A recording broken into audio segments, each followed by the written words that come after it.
right, ladies and gentlemen, welcome back to another edition of the Single Parent Daily podcast with your hosts, Chady Dunmore. and Evan DeMarco. Today, I think we're going to talk, we're going to get a little heavy today. So, I was thinking about this. In late 2019, in Wuhan, China, coronavirus is detected. Within months, it kind of spreads to the four corners of the globe. As of today, it's infected over 8 million people, and I think we have about 430,000 deaths. Yeah. And it's kind of interesting, right? So this is a virus that made us afraid.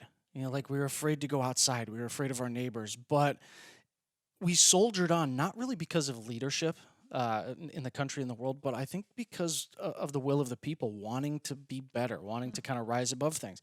And so we helped our neighbors from afar. We banded together. We supported small businesses. Yeah. And then on May 25th of this year in Minneapolis, George Floyd was murdered. Yeah. And that kind of was the match to the powder keg. Like whatever thin threads of humanity were holding everything together just seemed to go away. And within days, it was just ground zero for every possible bad thing that you can think of. And, it's like looting, it was violence, it was the National Guard being called out into specific cities, things that we haven't seen in a long time. Yeah. Or ever seen. It's been, has it been 3 weeks since, About that, yeah. George Floyd has been, who was murdered, and everybody can agree on that. Even people who are hashtag All Lives Matter to hashtag Black Lives Matter. Everybody is on the same page with that. I think what's happening with everything going on now is just now having a microphone and the fact that it's being documented on video. Mm-hmm. And I don't think a lot of things were exposed as much as they are now. And I think we have a different generation now who will not sit down and grin and bear it, who will want to stand up. And, I have a couple of opinions on certain things, but at the end of the day, we're here for Single Parents Daily, and, racism is taught.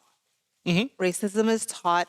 And as a parent to a 14-year-old daughter, I am, I'm Puerto Rican. My dad looks black. My mom looks Irish. She's white. But both my parents are from Puerto Rico. And I've experienced racial, tons of racism growing up. And I guess it didn't really hit me as much until recently because, I'm seeing people get judged by the color of their skin more than ever. And it's ignorance, because when I was growing up in New York and Miami, it's a melting pot, lots of colors, and the colors stem from different nationalities. But I feel like I live in California now, and I know it happened in Minnesota, correct?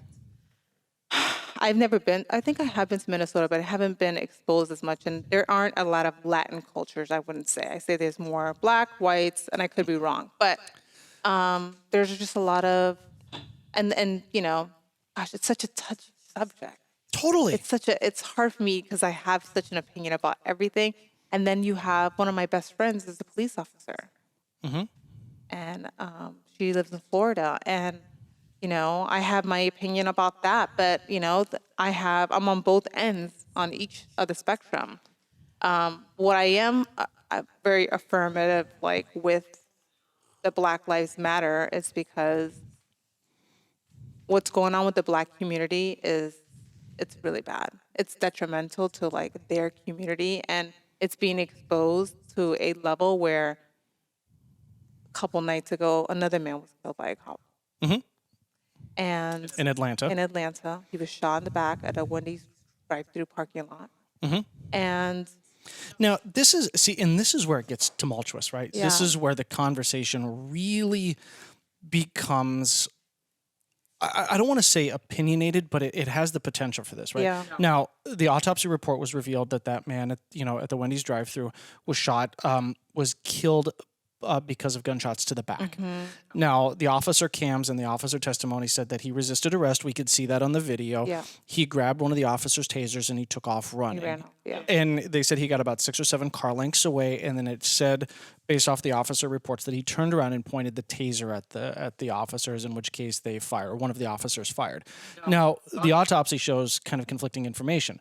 If he turned around, why were the gunshots in the back? Exactly. And it was called a homicide in the autopsy. Correct. And so, And you can see the video. I mean, he did turn around, but here's the thing. And there's a lot of videos circulating with a white man running around, and, cops not shooting him and not him killing people and how they react towards that. And obviously, I'm sure there's, so many different scenarios with a bunch of different colors of skin. Of course. But right now, it's about the Black community getting targeted and how one person can get sent to jail for something minor for 26 years and another one gets house arrest. So, this is where, I still, again, a couple days ago with everything that's going on, if you're a cop and someone was not driving, whether he was intoxicated or not, he's not driving, he's telling you, I will walk home. I will walk home. Please let me just walk home. He was being so kind in the video. Now here's and I agree with you Yeah. 100% on that one. And here's as we have the debate, and I think one of the things that we want to talk about in this particular podcast is how do we have an intelligent debate about things? Yeah. Does the guy deserve to die?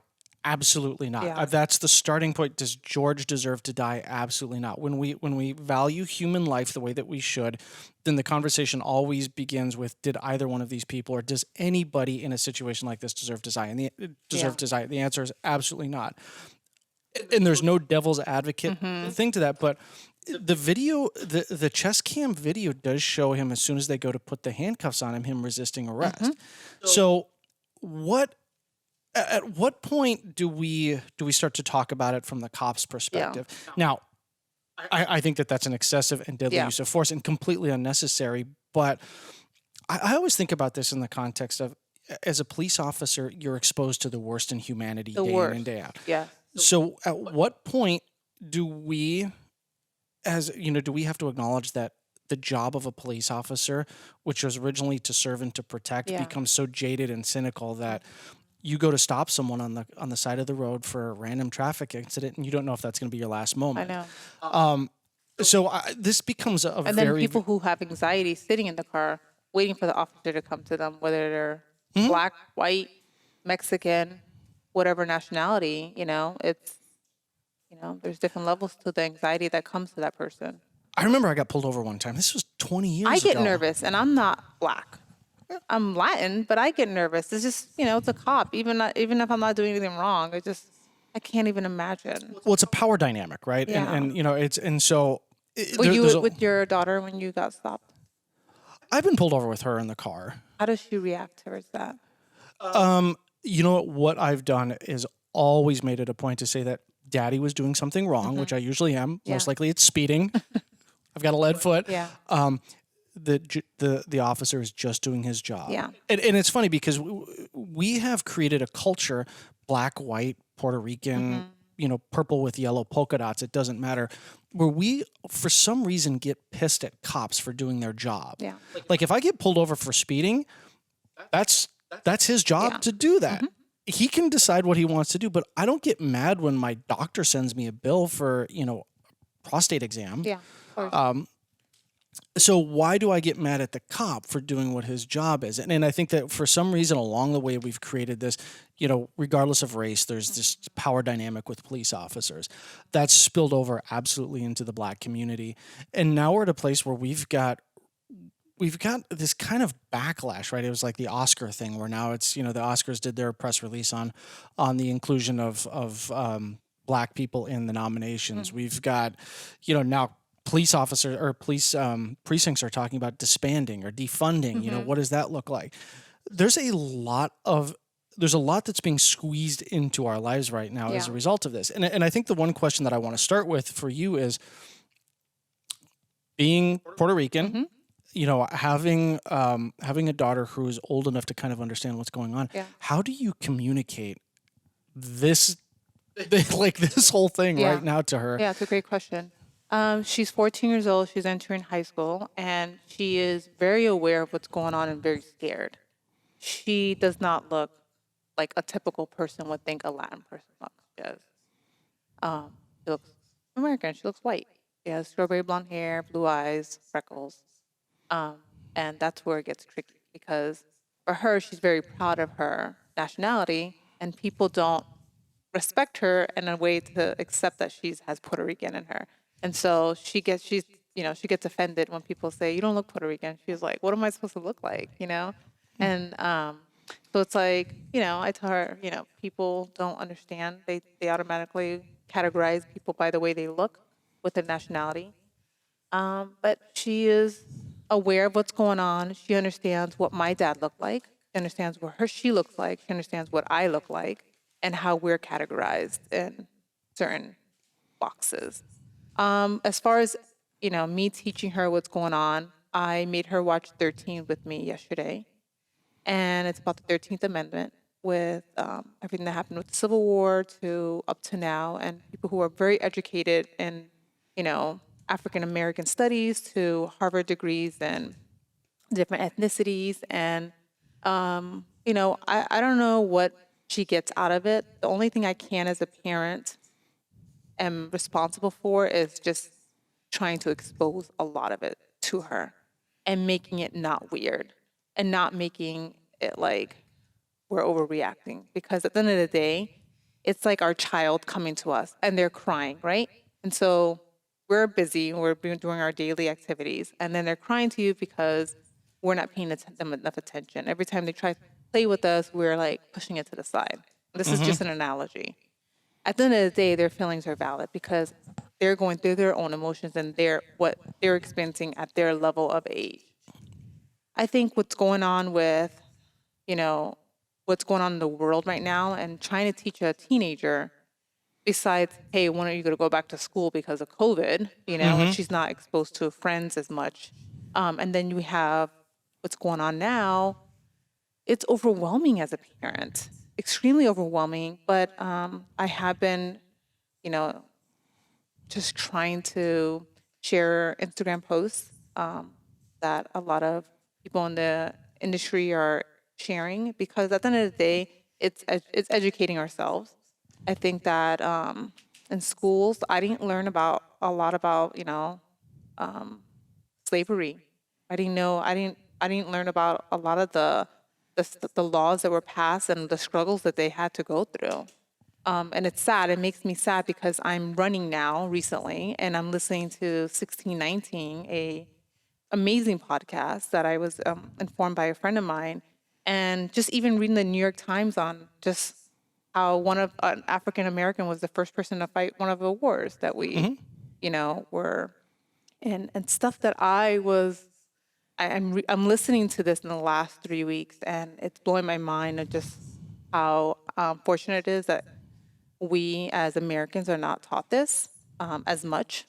Um, it's concerning, but as parents, again, all I can do is focus on what I can do now, and so I just been whenever I'm learning something and I find that she can find something, even if it's like some type of information from it, I try to expose it to her because it is overwhelming for a teenager. And then just giving her my insight, because again, an analogy, it's like I gave David this morning because he had to go to the studio, and I was coming here, and he's like, how'd you sleep? And I was like, we saw 13th last night, and I woke up feeling heavy this morning. I felt like, how are we here? Like, I'm a believer. I believe in God, and I believe that I have a lot of faith in humanity. And I'm like, how did we get here? How are we treating people like based on their color and feeling less? And listening to 1619 is slavery was one of the most, they made so much money over slavery, and it was so much more money than any building or railroad track. It was worth more.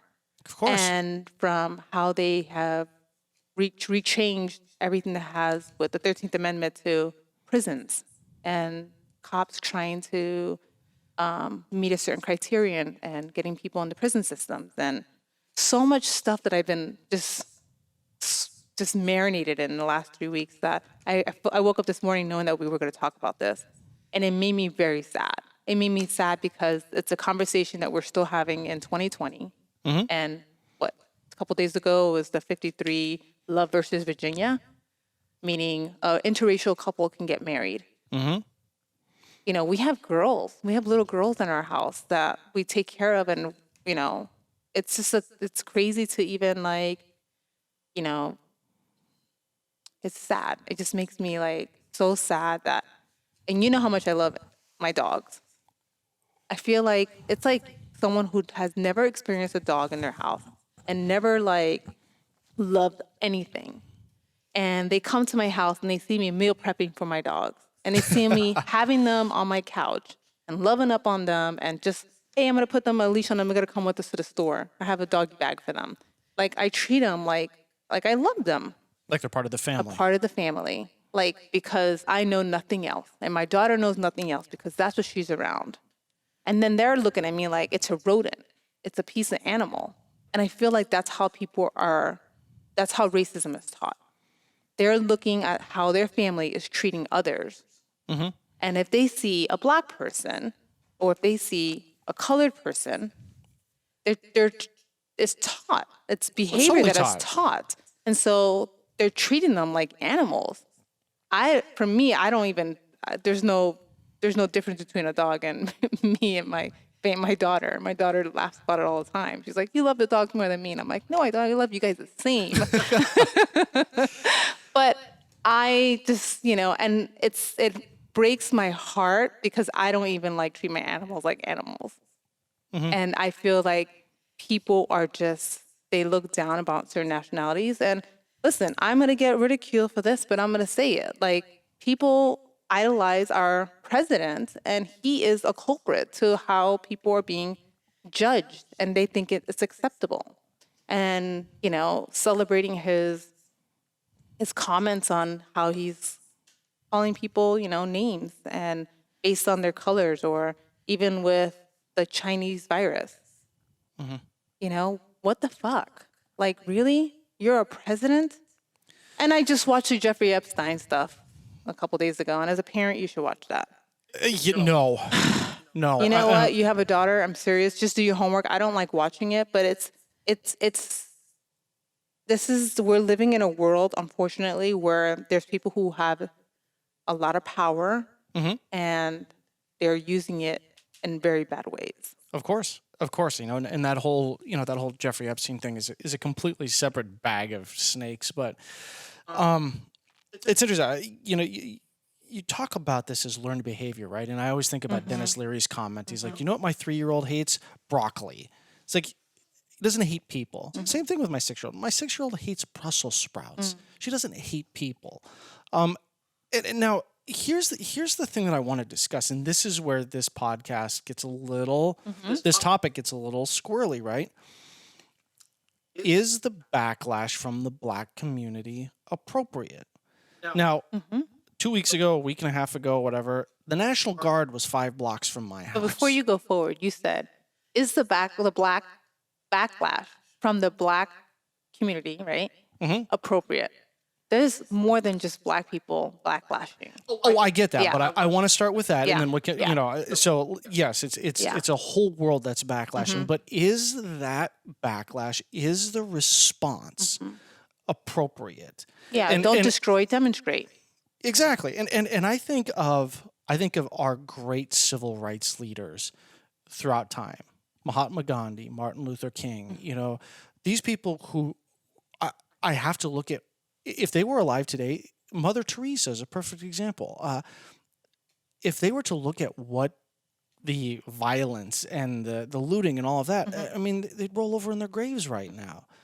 So how do we get to a point where this? Okay, So as parents, I know where you're going with this. So as parents, do you remember when we were like, do you remember, okay, as singles parents, remember the last time we got into like a fight with our ex, okay, or an ex, yeah, okay?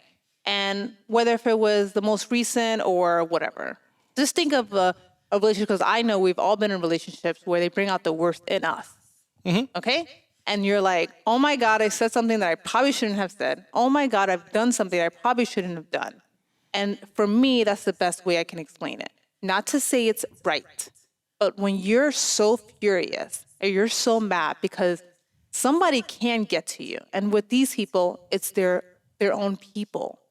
It's for me, if anything happened to my daughter and I had to see videos of somebody sitting on her neck until she died, I would riot and break windows and make a fire. And yeah, I would do stuff that probably was not the best thing to do.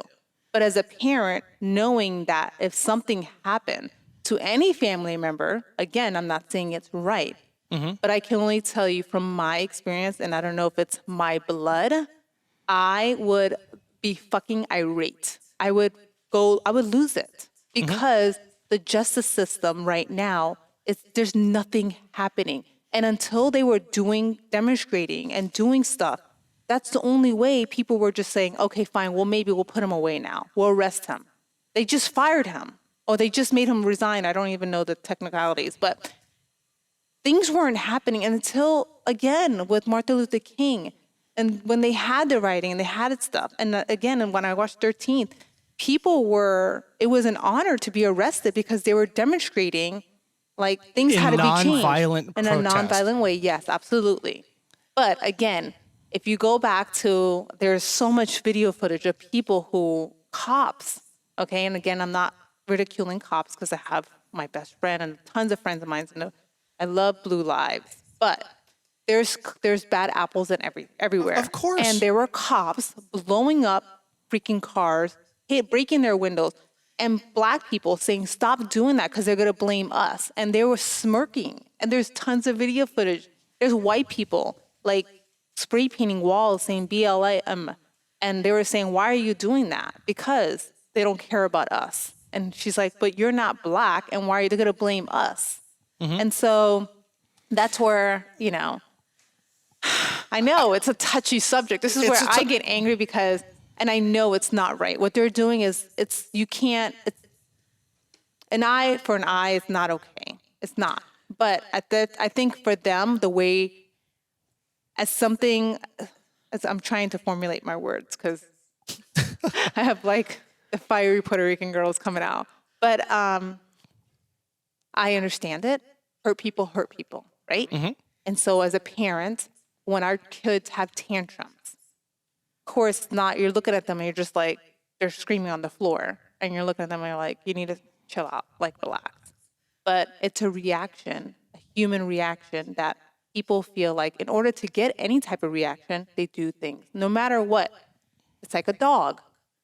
Dogs, when you don't come home for a long time, they're gonna pee and rip shit up. They're gonna do stuff, and they don't care what type of attention it is, it's attention.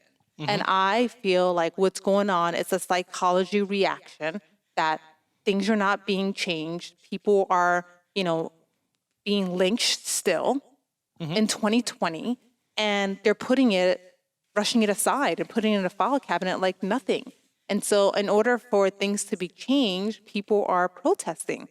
And yes, they're going to a different level where it's not okay. Do I understand? Yeah, I understand their pain. Do I think it's acceptable? Absolutely not. Okay. Absolutely not.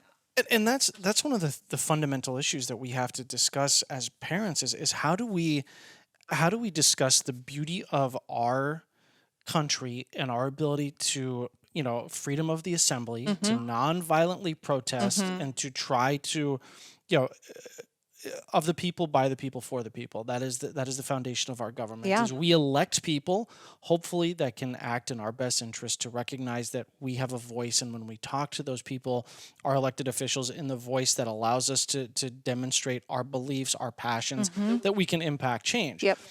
But there's a again, it's kind of like remember that thing like the balls where you drop one and they would just clack and they go back and forth. Yeah. I feel like that's where we're at. Yeah. Right? Like it's one reaction to another reaction to another reaction. We're playing ping pong right now. Yeah, and not in a good way. And to the extent I saw a social media video of it was 3 or 4 young black men looting, and a white woman is standing out in front of her small business trying to defend the business, and one of the black guys just beats the holy shit out of her.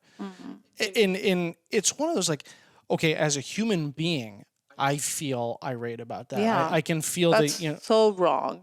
That's so wrong. So I never seen that Share it with me though. I haven't seen it. Yeah, it's brutal. It's one of those things like I'm trying to explain. I don't talk Did you about see the this. cops pushing down an old man who was just Yeah. walking by? I'm like, what is going on with this world? Well, and that's the thing, right? Like everybody's tense. We've got Corona. We've got all this, and it's And like then now, people who all of a sudden are, have all the time in the world to to sit around and stew on shit. Yeah, because they're on stimulus checks. Mm-hmm. Yeah. Start an I'm organic like, garden. where are all these people coming from? Doesn't anybody work? No, they And then I don't because they forgot we can't. had COVID. Oh man, it's listen, at the end of the day, I feel like it's heartbreaking to hear that all this stuff is happening, but at the same time too, I feel like it had to happen. It has to happen. This is and Where does it end? that's something we don't know. It's like, that's something I don't think any of us can. I think it ends when racism is never going to be end at all. No, it's not. gonna minimize, and people are going to be more aware of like, okay, I'm being educated now, and yeah, I don't, they're going to understand and have more knowledge as far as how racism is ignorance. But I think that it's impossible to say that wars will end and fightings will end, and Of course not. it'll never end. and it will. There's always going to be someone in power who is, not going to agree with other. That's why we have Republicans and Democrats and. And the two-party system was designed to do one thing, and that's to give a voice to different parties. And the idea is that you would have that two-party system where people would reach across an aisle and do what they used to do, and that's govern, to compromise, to negotiate, to establish healthy debate and come to the best solution for the people. And we've lost sight of that. Yeah. And social media, unfortunately, has done the exact opposite, I think, of what the Constitution set out to do, and that's institute an idea of advanced citizenship. Freedom of speech is acknowledging that you can have a different opinion and you can shout that opinion as loud as you want, and I can do the same thing. Yeah. But the advanced citizenship comes in knowing that at a certain point we have to compromise. And we've forgotten how to do that. And whether that's, going back to, national heroes like Abraham Lincoln or, Martin Luther King or Gandhi or some of the people that really were the foundations of this idea that we can compromise on issues that we don't agree on. We can all agree that racism is horrible. Yeah. We can all agree that slavery was the greatest atrocity probably in mankind's history. We can all agree that violence is never the answer. But what we can't agree on, and I think this is where the healthy debate comes in, is how do we move forward? I'm white, in case you guys couldn't figure that out. For anybody listening to the podcast, they can't see his skin color. He's very white. I'm very white. He has a tan, but he's still white. I'm still white. Yeah. I'm male. And so now I'm a white male. I've done moderately well for myself financially. I'm hearing a lot of these things about white privilege. Yeah. So I'm not a reactionary human being. I like to look at every situation and think to what end, right? Like, how is this reaction? What is the end in mind? Something we talk a lot about at Single Parent Daily is to what end, right? When you're dealing with an ex, how do you respond? But is it, to a certain extent, a little bit of this, is it reverse racism? This idea of like white privilege. Does Black Lives Matter? And I know that everybody has said it doesn't minimize that all lives matter. Right. It just highlights, but doesn't by its very nomenclature, the vernacular of Black Lives Matter minimize all other lives? Whether they intend to or not, doesn't the simple fact that you've got Black Lives Matter preclude any other lives outside of Blacks? And so when we start to have real conversation about moving this forward, is Black Lives Matter a healthy thing? Yes. Okay. Yeah. So then my follow-up question is, whether they intend to or not, doesn't it preclude the fact that all other lives are secondary to Black lives? No. Even unintentionally? No. And I'll tell you why. Because if I say Black Lives Yes. Matter, doesn't that, if I say only women's lives matter, Yeah. or only Chihuahuas' lives matter, right? Does that mean that that all other dogs don't matter. Right. So, and that's a great thing. That's a huge debate that's going on social media, especially the last couple of weeks. Well, Black Lives Matter, the importance of it is because it's a house that's on fire is an analogy that was spread saw that by one. Billie Eilish, and it was a great analogy because as parents, it's having a sick child, okay, that's constantly being hurt or bullied in school, and having names called at them, and because of the way they look, okay, and we come home every day, and all our other kids are fine and healthy and carrying on with their lives, and as parents our child is getting bullied all the time because of the way they look, whether if it's glasses, their hair, their body shape, and so on. When they come home, it's our responsibility to make sure they're okay, to reach out to them because they're the ones who are having the problems, not the other kids. Not to say that I love my kids less than that child, but the problem is that that child is the only child that's having the problems out when they leave home, not my other kids. And so that's the only way I can explain it as a parent, especially using single parents daily. As our kids, if, let's say for me, use it as me as your friend right now, okay? When we went to Costa Rica, I was the only one. We went on a retreat where it was fitness and swimming, and out of all the athletes, I was the one who is not the strongest swimmer. I was the one who was freaking out about the ice bath. And I would say that I felt like you guys made me feel so supported that I went on that trip feeling confident that I was going to be okay. You even made sure that you told me that you're going to be okay. I wouldn't let anything happen to you. You said that to me several times. That we even did videos before I came and left to Costa Rica. You gave me more attention because I was freaking out. It's the same thing. Okay, that's a great analogy. But in that community that we had in Costa Rica, it was inclusive. Yeah. And so it wasn't that Chady's life matters. Right. It's that we're all here together in the same boat. And so I completely understand I understand. You understand that Black Lives Matter, but I think what's going on right now is that they're not saying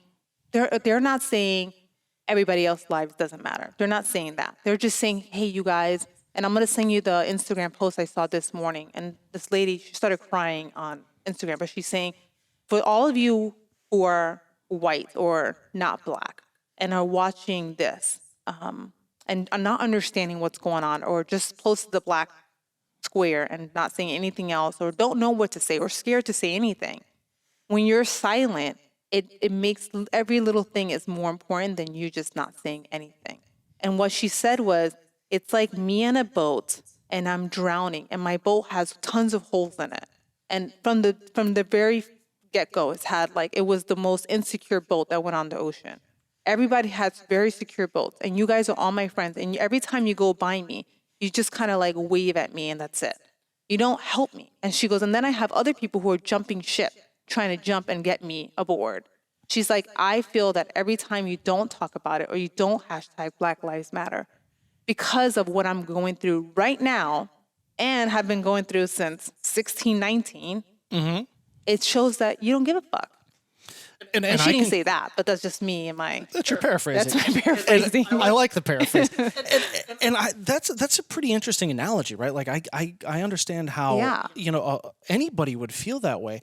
And so I guess my question is, what happens in that analogy if the people going by, instead of saying Black Lives Matter, they say all lives matter, but they're still jumping in to help her. And so I don't have a dog in this fight either way, but I do want to inspire the healthy debate. And again, I'm going to get chastised because it's your daughter's birthday and then it's Sophia's birthday, but we get a cake and we make sure that everybody gets presents that day. But it's Piper's birthday. Why does everybody getting gifts? Why can't we just celebrate Piper right now? That's why and again, I know I'm just trying to use examples for you. As far as like, right now we're going through, besides the COVID pandemic, we're going through a revolutionary problem based on somebody's skin color. Oh, I get that. Somebody's skin color, that's it. And so the hashtag is solely based on Black Lives Matter. It has nothing to do with everybody else. It has nothing to do, I'm not even saying anything with Blue Lives. Like, the whole defund the police and all that stuff, I'm not even touching that because there's so much that I'm not even educated on that I don't even want to talk about something or give insight that I don't, just because of videos I've seen, because That's a there's shit disaster waiting. everywhere. Like, But as far as Black Lives Matter, the reason why it's such a huge statement is because they are going through, they're getting like, again, it's just so much stuff that's happening to them because of their skin color. and I completely understand that. Yes. And I never would make an attempt to minimize Right. the suffering, the prejudice, the Yeah. racial bias, Right. the issues, the disproportionate number of incarcerated people, Right. black versus white. There's nothing in my brain, in my vernacular, in my belief system that acknowledges or that doesn't acknowledge that that is a systemic problem that we have to address. But I kind of come back to the clacking balls. And so if you have this Black Lives Matter, Right. then the natural response that we're seeing from a proportion or a percentage of the white population, Yeah, they is feel that like they feel minimized. They're like, they feel feel Yeah. reverse racism. yeah, of course. And so now they're like, oh, you're white. They're scared to even be around Black people because they're afraid they're going to get attacked We for had- looking white. we had here in Sacramento, we had, the Antifa thing, Yeah, and that's I another saw that. conversation. It's like, the National Guard was posted to, predominantly Caucasian Yeah. neighborhood to protect this neighborhood. So what I see in the Black Lives Matter is this idea that it's the ball that's clacking back. And so now you've got the white response, which is, well, why don't all lives matter? Now it's reverse racism. Yeah. So there's going to be a strong Yeah. response there. And then you're going to have this polarization, whereas if, again, not minimizing, Yeah. but if we can acknowledge that, yes, there's black, there's white, there's a million different shades of Asians colors. life matter too. They've had Everybody's tons of lives- stuff too. But what's going on right now with America, right, and how Asians, Mexicans, people who are of color, and Black, most majority Black on the top, how they're getting judged by their skin color and the way they look, their eyes or whatever, they're getting name called, and it's a problem. It's just a problem where money and funds are being sent to prisons and not to our school education. And at the end of the day, we know from based on history, right? The little that I know, okay? Black people don't have a lot of chance, whereas white people do. Yeah, Okay, very and true. we can agree on that, right? Absolutely. Same thing with my culture and a lot of Latin people because the way we grew up. Fast forward to where we're at now, where I say hurt people, most of them, where it says 1 in 4 Black Americans are in jail or incarcerated, 1 in 3, I was yesterday, or a colored person. Because of how where the funds are going, the people of color are not getting that education. They're not being put in. It's majority of poverty and so on. And it stems from there's a trickle effect on why colored people are getting ridiculed or being called thugs or be called whatever they may be called. There's so much more to the story that course. I'm just learning that I'm like, okay, I get it now.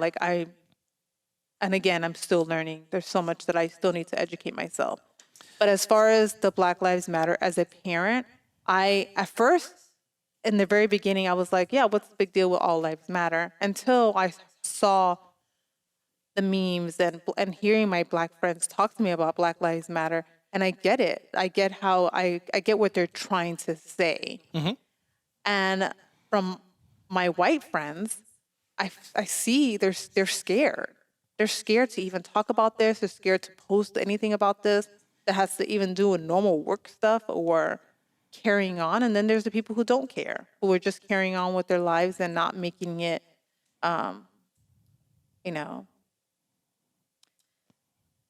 it's tough because we There's a lot of all have to blinder. survive and we do all have to carry on. But I think as it's our duty as parents, and I can only attest to us as parents, that it's our job to educate our kids. It's our job to make them aware of people's color and the advantages that we have versus someone else. Because if we go in TSA and I'm not Muslim and I don't look Muslim, I'm probably not going to get looked at side-eyed versus someone else. If I was Asian and I started coughing and I just came from traveling, not from China, but let's say from Texas, people would just kind of look at me and side-eyed. It's just, I think what's going on with Black Lives Matter, it's with everything that's going on. And, there's tons of footage out there. And I have to ask you, as a parent, what are you going to be doing as now with Black Lives Matter and everything that's being exposed? Do you feel like there's stuff that you can educate Piper on more? Or do you feel like this is, again, something that you're kind of sitting back and... No. I'm not reactive. I think at 6, it's very difficult to, for her. She's much younger. She's much younger, so Right. it's very difficult for me to explain the dark and very dark history of racism, Yeah. of slavery. I have always taken a position that, we judge people by one thing and one thing only, and that's how they treat others. Right.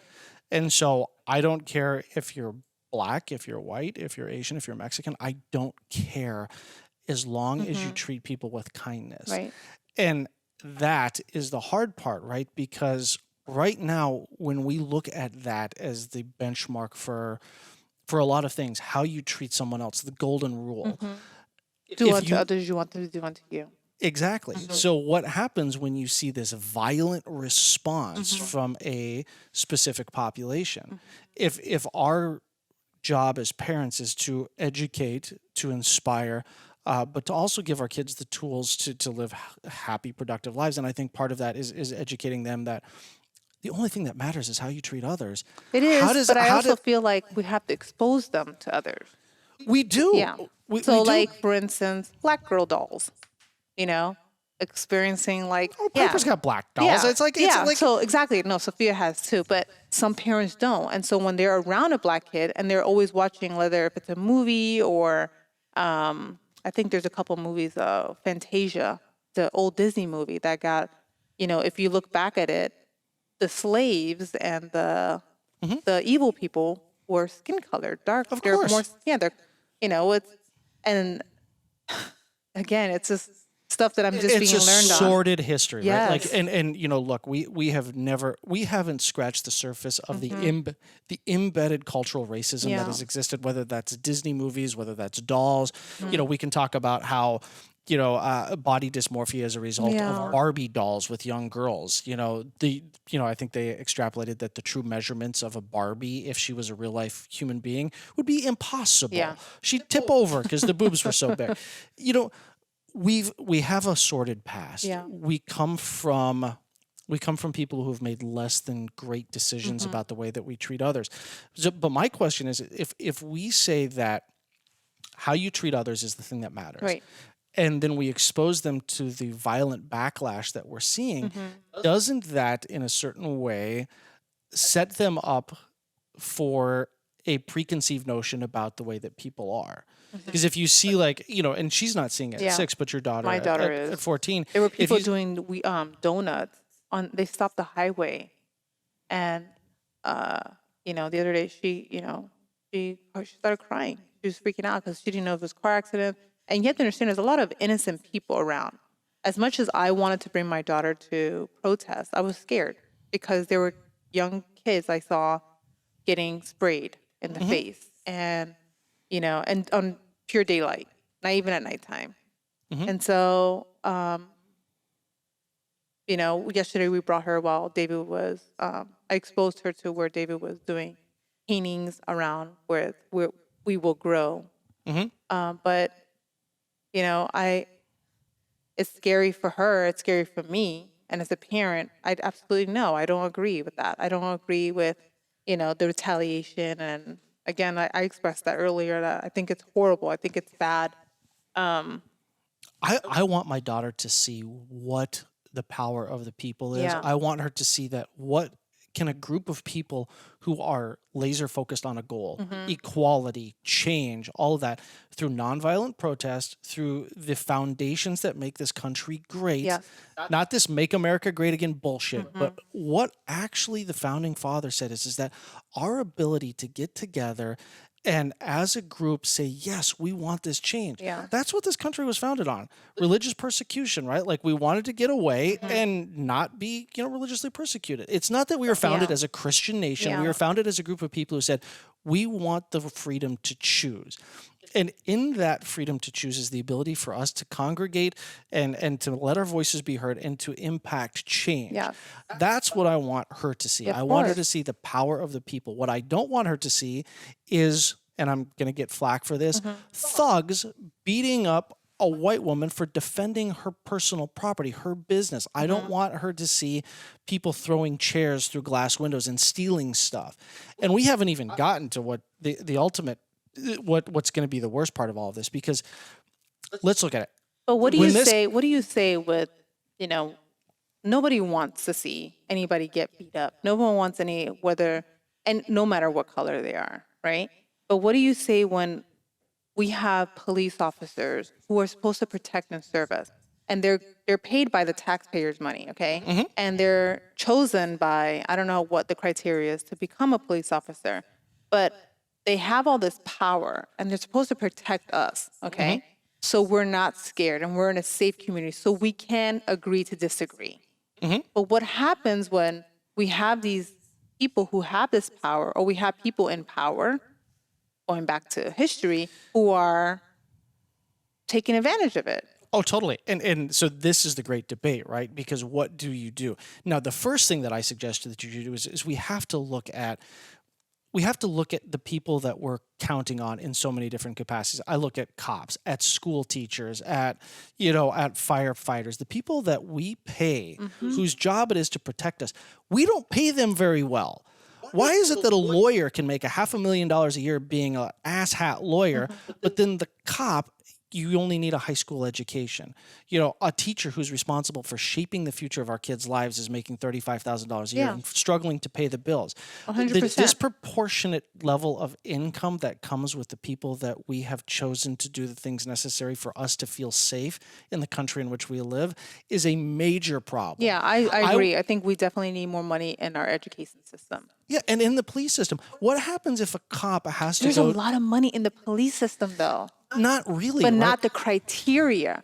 So when they're saying defund the police, they're saying let's have more qualified police who are at a higher level and not these supposedly lower police officers who... Cops with psychology degrees. Yes. Cops who have gone through, who don't just have a high school diploma or a GED. Cops who have, whose sole function is how do you... And they should also integrate that when you become a police officer, it should be like a doctor. Because you have that power and you can kill someone underneath the table, when a medical doctor makes the oopsie daisy, like they did with the guy at Wendy's and shot him in the back, okay? Let's say that was an oopsie daisy because he was nervous and whatever he may have felt, because he took the laser gun. When you, or George Floyd, you should be immediately lose your license. And what happens? There's doctors who go to jail. But keep in mind too that they're called M&Ms with doctors. Is that the mortality conferences that happen after a patient dies? It has to go through a full investigation, right? And so which takes a lot longer. And I understand that they were saying George Floyd, the officers, they were investigating and they actually arrested him and are charging him sooner than ever. And keep in mind too, Right. Think about this. Remember Rodney King? Yes. What happens if this cop gets off? It's going to be a fucking mess. Totally. Yeah. But what happens if that cop goes to jail? He's going to get brutalized. No, he's going to die. He's going to die, yeah. And here's where this becomes a problem, right? You can't send any prisoner into solitary confinement forever. It's cruel and unusual punishment. Our Constitution doesn't allow for that. You can't put this guy in with the general population, which he's probably sent some of these people to prison. There's going to be a high percentage of them that are black. He will get killed. Yeah. Can you let him go? Well, if that happens, you're going to No. have Rodney King times a million all over again. And so these are the problems that we've created. Now, my first step in all of this is that people just need to stop having kids. And I recognize that as single parent daily is that in an overpopulation situation like that where resources are scarce, crime goes up. That's a natural component of this. we need to be paying our cops better. We need to be training them better. Does defunding police make sense? I don't know. I mean, I like, think it's the way it's said. It's the same thing with Black Lives Matter. There's so much more behind it than the no, statement. oh, I believe, and I've They're not researched saying this. we don't need cops because Spike Lee did a whole, Some IG places are live on looking it. at that. Huh? Some places are actually looking at defunding, completely defunding police departments and refunneling all of that into psychologists, into therapists, and Yes. to try to eliminate crime. Yes. I don't see that happen. Now, what happens if someone breaks into your house? Right now, you've got vigilante justice that goes through the roof. So, what are the solutions here? I don't know if two people like us have those, No. but I do know that when it comes to cops, good cops, Yeah. they need to be paid more. They need to be educated more, and I think that they need to be able to. There's they a need lot some- of great cops out there who are furious of what's going on and embarrassed that they're like, what's being exposed by other cops. But I think, I think they also need sabbaticals. I honestly think Yeah. that if you're exposed to the worst in people, I how know long there's like before? some trauma. There's like some, yeah, you become jaded and there's like, you think the worst of people Yeah. because that's all you're seeing. You're getting put in situations, and then if somebody makes a smart remark, you're already thinking 3 steps ahead of worst case scenario. And I think that a lot of the mistakes that are happening, but again, there should be more training where they're like, just, But here's it's a here's scary one- world for our babies. It is, and here's the one thing that I've always told Piper when it comes to police officers, right? Is when they do their job, thank them for that. I thank the waiter at the restaurant who brings me my food. I thank the Amazon delivery guy. I thank the people, not because I have to, but because I want to. I Yeah. appreciate what it is they do. When I get a speeding ticket, Yeah. first thing I do is thank you. Yeah. That's your job. Yeah. And I encourage people to do the same thing. Is recognize that a police officer's job is a job. Yeah. And if they're doing it properly, great. Now, if the waiter brings me a completely wrong order, I don't thank him for that. If he fixes it, I thank him Yeah. for that. But I think we have to teach our kids to, question authority, but do it respectfully. Yes. And, recognize that nonviolent protest Yeah. is the way that things happen. Gandhi, So you just said right now, recognize authority, right? And treat them respectfully. With what just happened to that guy shot in the back. Didn't you see in the video how he was so kind? What do you think went wrong? And not to say right now, Evan, I need an opinion and whose side are you on? I'm just saying like, I'm on the side of life. yes, of course. He said all of those things. It does sound like he was intoxicated. Yeah. Well, he admitted it. He said, that's why I'm going to walk home. Yeah, but he was also in a car. Now, if I were to do He the was same sleeping thing, in a car that was not doesn't moving. matter. It legally, if you're behind the wheel, Yeah. that's still like if I were to do the same thing, I'd get arrested. Yeah. So where that went wrong is that he resisted arrest. Yeah. Now, that does not in any way excuse what happened, but that's where it went wrong. Right. If he would have just said, I fucked up and I have to deal with the consequences of that, that never would have happened. That Yeah. cop went to put the handcuffs on and then he fought. Yeah. And good, bad, indifferent, whether they're good cops or they're bad cops, that is not for Yeah. us to judge. That's Yeah. for history. That's all that. But that's where it went off the rails. And again, did they need to put 3 bullets in him? Like, he had a taser. I know. I mean, It's like ridiculous. It's like shoot him in the leg if he's 7 car lengths away with a taser. He can't even get to you with that. Yeah. And he was intoxicated. So it's not like the cop couldn't have caught him. Yeah, he's drunk with a taser. He would have hit the Wendy's, he would have hit Wendy long before he hit the cop. Yeah. But Unacceptable. it's completely unacceptable. What happened is unacceptable, and what it does is it puts us in a place where we're doing the one thing that I think is I don't want to say detrimental, but it is the challenge is that we're discussing a man's life Yeah.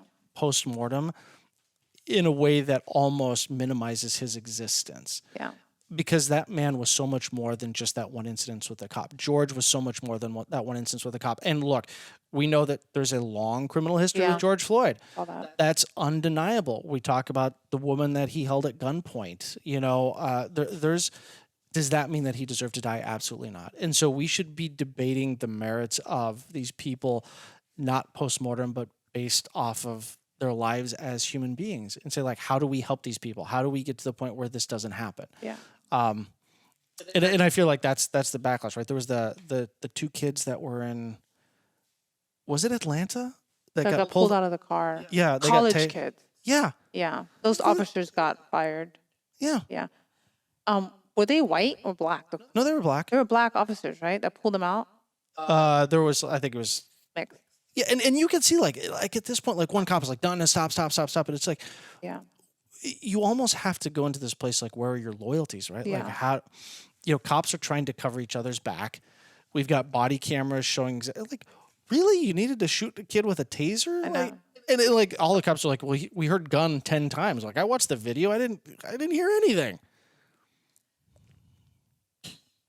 It's heartbreaking. It's as again, as parents, we can I just want to teach my daughter to be aware of what's going on, to educate herself, and to also to be active and engaging with the community, and hearing people out and listening to their opinions on how they're feeling, whether if it's I mean, we still have kids who are in camps from that are not Americans.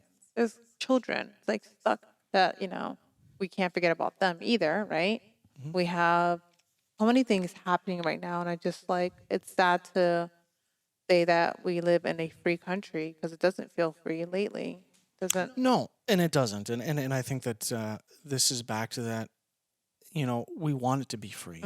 We wanted to open up after Corona, and look what that got us. We want the freedom, but we're a country that I think inherently has become very lazy, where we've forgotten that with the freedom comes the responsibility. Yeah. And, we can, the age-old saying of those who forget the past are condemned to repeat it. Yeah. Look at every great civilization since the dawn of time, the Romans, the Greeks, the Yeah. Persians. We're headed in that same path, where we want the freedom, we don't want the responsibility. Freedom requires work, it requires sacrifice, it requires, a diligent effort to do the things necessary. And, that's what we have to teach our kids is the foundations of this country, which are noble. Yeah. Take slavery out of it. We can't ignore that. We can't forget about it. But the foundations of this country was to give each person that life, liberty, and pursuit of happiness. The pursuit is the work. Yeah.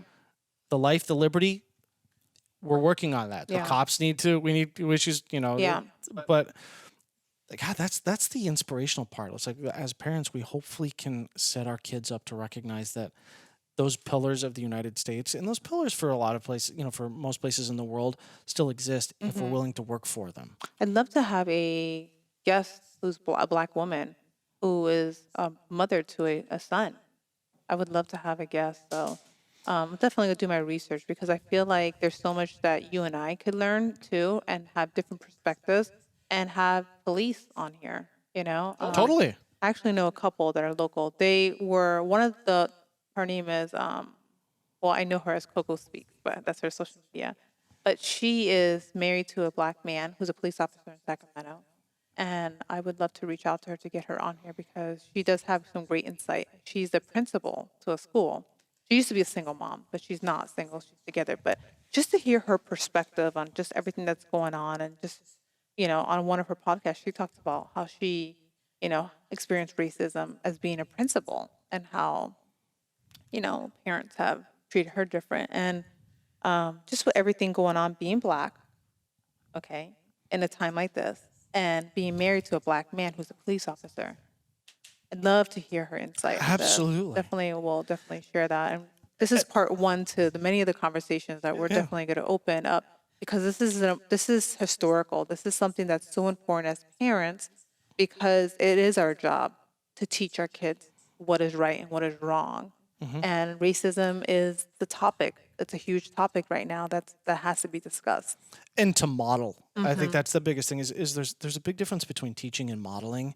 And right now I'm saying that to a model. Yeah. So, but to actually Yeah. it does no good to say, hey, racism is bad, and then, make the jokes or say the things that, the kids ultimately overhear. Yeah. So it begins with, how do we treat people? Yeah. And, it's the golden rule. Yeah. In my household, when I talk to my daughter about it, it's just treat people the way you want to be treated. Yeah. And also too, like as parents, our kids, we can teach them, we can show them and tell them what to do and what is best. But they emulate what we do, and Mm-hmm. it's what we are doing and what we're saying. So any parents who are listening, it stems from you. At the end of the day, you have to do the work and educate yourself, and be the example that you want to set for your next generation, because that's where it starts. It's the old saying is be the change you want to see in the world. Mm-hmm. And whether that's your black screen on Instagram, whether that's the position that you take on this one is, you know, be the change that you want to see. And we can't remove the action from the conversation Yeah. of racism. Like if you're going to say, I don't believe in racism, but then be a racist, well, you're just a hypocrite. Yeah. So it starts with the actions, and it starts with how do we model the behavior for our kids so that they know that that's just not acceptable. Yeah. But yeah, I would love to continue this. We're definitely out of time, but this is a conversation that's never going to end. No, and it shouldn't end. It shouldn't end as far as a conversation that we talk about. So it becomes, because that right now, this is our new normal. This is what's going on. It's not going to change. And there's still the elephant in the room where there's a person of color or a person that does not feel safe in what's going on. And for me, I can only speak on my behalf, or someone who is ethnic. I definitely think it's an important topic to talk about, especially with our kids and with other people who are listening, parents. Yeah, and so it's parenting in the age of Corona. How do we keep our kids occupied and growing intellectually, mentally, spiritually, emotionally, race wise, without losing our minds? Yeah. How do we do that without getting sick? There's so many things And going keeping on our here. head above water with everything else that we're managing Oh God. as parents. I know I've been like feeling so overwhelmed just with, besides COVID, all of my work stuff and being a parent, and then you have the most important component is with what's going on right now, and not brushing it aside and sharing it with my daughter, like, hey, this is what's going on right now, because her birthday was a couple days ago, and like I think what was the protest, June 7th, huge protest that it was global. Like, I mean, everyone was different countries too. Mm-hmm. So June 7th is in the books. Her birthday was a couple days away, and that will be forever in books, as well as George Floyd and everything else that brought it and sparked it up. So our past to a certain extent doesn't define us. It's what we do with that past that does. 100%. And so I think that I don't want to talk about George as like this martyr. I No. want to talk about him hopefully as a catalyst to Yes. the change that we need to see. Yes. And when we start looking at people as the catalyst for change, including ourselves, then we've got something to talk about. Thank you for saying that. I appreciate that. 'Cause it's so important that this has to be the change. I can only cross my finger and pray that hopefully this is one of the biggest changes that can really like make 2020 what the most biggest vision for all of us. I hope so, because if not, fuck I 2020. know. It's just 2020 it's funny because it's 2020 vision, like, and I feel like things were definitely on a microscope this year, whether with our health and our neighbors to now how we see humanity. Well, humanity start acting like it. Start acting human. Emotions we went from 0 to 100. Yeah, 0 to 1,000. Like I left my spleen back in the. Yeah. All right, well, that's all the time we have for today. So, ladies and gentlemen, thank you for tuning into another edition of the Single Parent Daily Podcast with your hosts, Chady Dunmore. and Evan DeMarco. Again, this was obviously a very timely topic and one that we hope to cover a little bit more. We'd like to have some guests on that really can help us open up the conversation, give us some different frames of reference. And I think that one of the things that we really want to do is inspire great debate on this as well as all topics. topics. And the best way to do that is to bring in people who have different opinions than we do, or have insights that we don't have, and give them a platform and give us all an opportunity to really understand what's going on in the world, inspire that healthy debate, and hopefully recognize that we can agree to disagree. We can agree to agree, but at the end of the day, as long as we treat people the way that we want to be treated, then we've done exactly what we need to do as parents. That's my rant for the afternoon. I like it. I like your style. I mean, listen, at the end of the day, we can agree to disagree, but humanity is something that is very important to me. So if we don't see eye to that, Yeah. maybe, yeah. But we can all still be friends. And we can all hug from 6 feet apart. That's more like it. All right, guys, tune in next week, and we'll see you soon.